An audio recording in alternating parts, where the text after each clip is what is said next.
I'm Osborne Foreman, and in this week's portfolio update I'm going to show you the UK stocks I bought, as well as the top riser and faller in the portfolio. And if you like the video or find it moderately entertaining even for this bad hairstyle, please drop one of these, that was terrible, one of these to support the channel.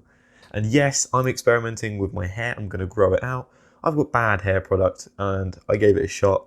I'm not very good, but maybe it'll improve with time. If it's funny, at the very least there's some entertainment value, and the big forehead distracts from my big nose. Anyway, according to Google Finance, the FTSE 100 is up 2.27%, the FTSE 250 is also up 0.24%, and the S&P 500 is actually down 0.89%. My portfolio has continued underperforming week on week and has continued dropping due to the increased worries of inflation and also due to a media article surrounding one of my biggest holdings. My portfolio has been dragged down 3.28% this week, meaning I have, yes, underperformed. Seeing as Boohoo takes up over 40% of my entire portfolio, there's no surprise that when shares of Boohoo have fallen by over 8% this week, and these media articles that are back as if it's July 2020, that my portfolio is definitely going to be taking a large hit. And I suspect shares of Boohoo have continued dropping over the continued correction in high premium growth stocks, but also due to the media articles, which was published on early Monday morning, just a few hours before trading. It was titled "Boohoo Facing Possible US Import Ban After Allegations Over Use of Slave Labor." And it was suggesting that the US Customs has seen enough evidence to launch an investigation into the idea of Boohoo supplying their clothing to the US due to a campaigning British lawyer. At first glance, this looks to be a very scary possible risk for Boohoo that could really shut down a lot of their growth. However, it's not as bad as it may seem. Well, not as bad as this hairstyle anyway. This is because they don't have to import clothing from outside of the US, meaning that they could really set up a few factories in the US and supply the US population from there. It wouldn't really materially impact their profit margins, and this is because they already pay a higher amount to their suppliers.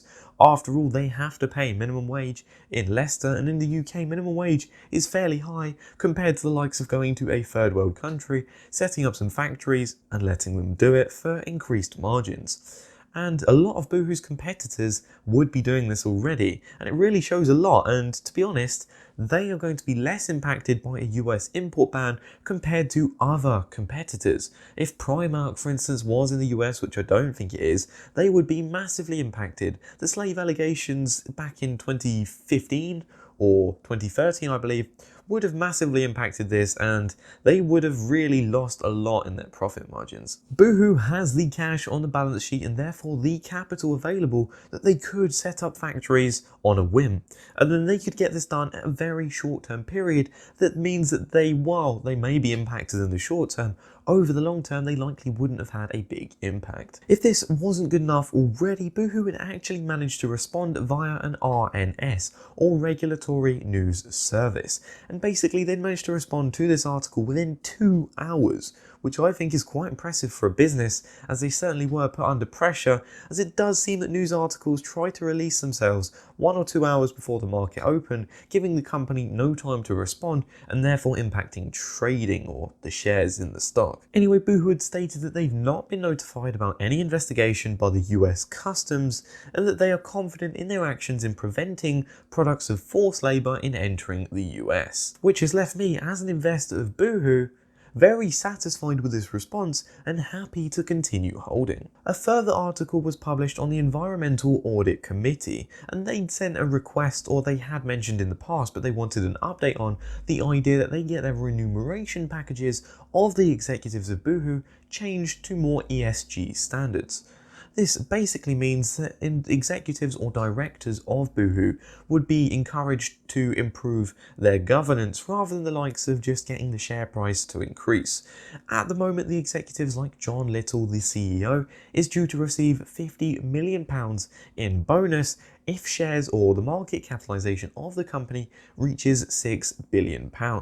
The other directors are also in line to receive a bigger bonus, but more diversified between the workers, of around £150 million if the market capitalization reaches £7.55 billion by 2023. And even though I'm invested in Boohoo for their high growth potential, I think this is only a good idea.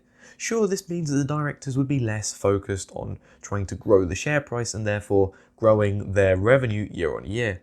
But I feel that they're already very internally motivated to do this. This is a family-run business after all, and I doubt they'd like their business to just stagnate and be comfortable at the level of money that they've got when they know that it's more than possible to continue making more money. And then the transition of their remuneration packages into improving their supply chain, their ethical, social and governance issues would mean that this company could become a much higher quality investment for the future. And thus I would be much more happy to hold shares in this company, even though I'm already very satisfied, if they were to do this and improve their internal governance of the business, which would then justify a much higher share price or more of a premium on their price to earnings scale, which could mean that there's shareholder returns for investors from this price point. And despite shares being down over 15% from their recent highs around a month ago, I'm not going to be buying more shares. And I'll sound like a broken record as I mention this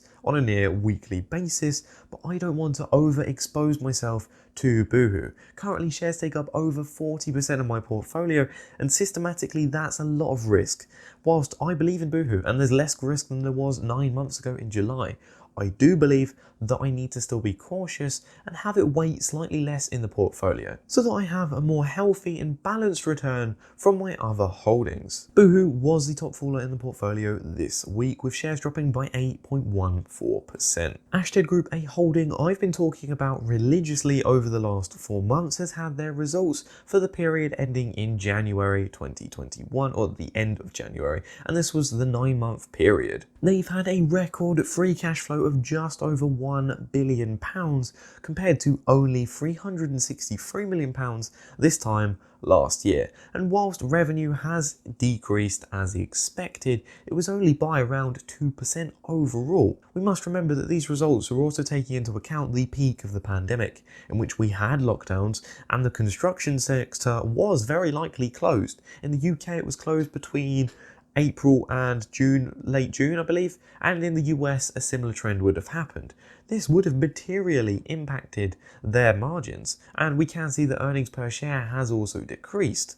But this is still resilient performance by such a large and diverse company that was heavily exposed to this industry. Across the board, they've managed to improve their guidance, as their previous guidance suggested a more negative outlook, and now it seems like things aren't going to be bad as expected. I hold 40 shares, and this is decreased from 2 weeks ago after I sold 5 shares as just taking profits and de-risking the investment. I'm going to continue holding these shares as I'm very satisfied with the performance of Ashtead Group, and they are also my value exposure, as they have a much lower price to earnings ratio, at least when I bought them, compared to a lot of the more premium stocks in my portfolio. And I've just noticed that my eyebrows move around a lot when I have my hair up in the air. Once more, I'm getting distracted, I apologise. Shares in HT had risen by 0.63%, marking them as the top riser in my portfolio this week. Perhaps a more contradictory move this week was buying more shares of Argo Blockchain, and this is to increase my risk exposure. I did have a few comments last week that were questioning my idea of managing risk, and I feel that this is a very core aspect of investing in the stock market. It's when you see the risks in the market and when to increase and decrease your risk. You might have seen inverted yield curves in the past. That may have been a good indicator to start de-risking your investments, trimming profits, or even investing in more defensive holdings. Whereas at the moment, I don't think that's the case, and I strongly believe that it's unlikely we will see a market crash, at least if logic is a factor, which it really isn't. But historically, what we can know is that during the dot-com bubble in around 2001 and the great financial crisis of around 2007, that the reason the markets had popped was due to the Federal Reserve in the US therefore stopping to pump money into the markets and raising interest rates. Thus, I feel that this is a common factor that may lead to the markets crashing. At which point, the outlook in the short to medium term seems very positive, and I feel that there's still a lot of upside potential in this moment. Therefore, I feel that increasing my risk exposure, because I feel that we're in an early stage bull market, at least with the US, which I think Argo Blockchain has more of a tethering to, I therefore feel that increasing my risk and going for stocks that can benefit more from the upside potential, rather than investing in more defensive stocks, seems like a more optimum strategy for my current risk tolerance. Since I'm young, I have many years to invest, and I only invest what I can afford, and I won't need this money at all in the short, even in the next 10, 20 years, for instance. I can therefore have a very high risk tolerance, and investing more into Argo Blockchain seems like a wise move in my opinion. But furthermore, people have mentioned, they're all-time highs. This means there's a lot more downside risk than there is upside risk. I don't think this is the case. I'm able to wait out more than a 70% drop, which Argo Blockchain could very likely do, as I have a very long investment time period. But the idea is that they are due a valuation re-rate, and this is due to their NASDAQ listing. If you didn't know, they are dual listed from the UK as ARB and in the US as ARBKF. This has reached the requirements to be listed on the NASDAQ. On the NASDAQ, they have peers or competitors, the likes of Riot Blockchain and Marathon, or Mara. Basically, these stocks are valued at 3 to 4 times more than the likes of Argo Blockchain, yet Argo Blockchain is far more efficient, even if they do have a lower capacity. This means that I feel that once they are listed on the NASDAQ, that they will see a valuation re-rate and therefore a substantial increase from their current price.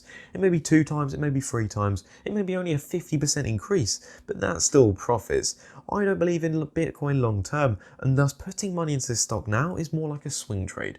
I would invest in this stock, hopefully make some profits over the next 3 to 6 months, take those profits, sell a majority of the investment, reinvest that spare capital into my long-term holds, like Games Workshop, which I'll talk about later, and then what I will do is leave a small amount of money invested, so that's my cryptocurrency exposure at like 1 to 2% of the portfolio, that is effectively a free ride with hopefully at the time a very good margin of safety. And yes, this week shares in ARB have dropped by 7.84%, but if we look at ARBKF, which would close later than the UK, they had managed to recover but dipped midday. So it's very likely that while shares are down now, they may not be down as much on Monday unless Bitcoin continues to drop. Thus, I bought another 128 shares in my Freetrade ISA account, bringing my total position size to 735 shares. And if you'd like to sign up to Freetrade, you can get a free share if you sign up using the link in the description down below. I also continue to hold my 1,068 shares of Argo Blockchain in my Trading 212 general investment account, which I will continue to hold until I think the moment is right, and at which point this will be the first holding that I completely sell out, reinvest that money into the ISA and put the money into my long-term holds. However, in order to fuel these stock purchases without depleting my cash position, in the off chance that the correction does continue, I have been decreasing my position size with Halma. I've been using this as a safe store of value, which I suppose in hindsight really isn't, as shares have dropped by over around 13% in the last month or so. But I have discussed in the past my views on Halma.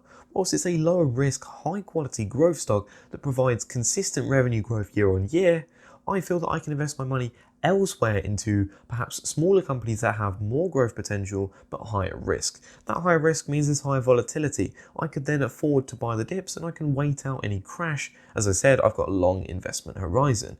The likes of Halma would be great if you're looking to keep and preserve your wealth whilst growing upon it at faster pace than average.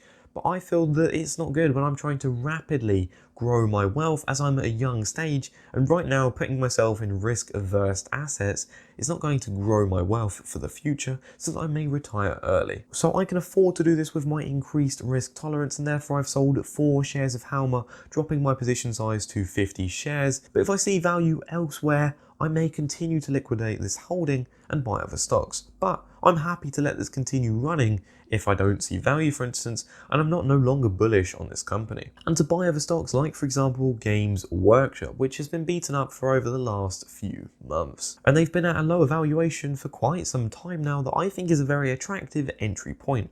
Although I already hold 63 shares, I do feel that I want to buy more when the time is right. Just at the moment, I feel that Argo Blockchain has higher or a much higher short to medium term valuation than the likes of Games Workshop. I'm hoping to take profits from ARB, sell that, put it into the likes of Games Workshop and also Team 17, diversify my portfolio and be set for the longer term. I've been quiet this week as I went to the doctors, and I've also taken a week off of YouTube due to stress, as I don't know, but I did have really shaky hands or jittery fingers. I don't know if that was from exhaustion of typing all the time, being on the computer, or if it was just stress, for instance. Whatever it is, it seems to have died down. I've stopped drinking caffeine, and thus that's why I had taken a break for the last week and gone pretty much radio silent, aside from Twitter. But in this time period, I have taken some time to dive into the lore of Games Workshop, or one of their perhaps settings or fantasy settings, the Age of Sigma.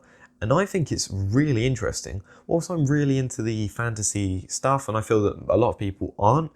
As someone that really likes this kind of interesting environment that is so different from our current world, I found a lot of interest, and I definitely feel that there's a lot of potential for a future TV series or even a film. There's a great story behind it, and the characters or factions are very interesting to me. If you're interested in my education or other questions answered, then click the card at the top right of the video. Thank you for watching. Have a great afternoon.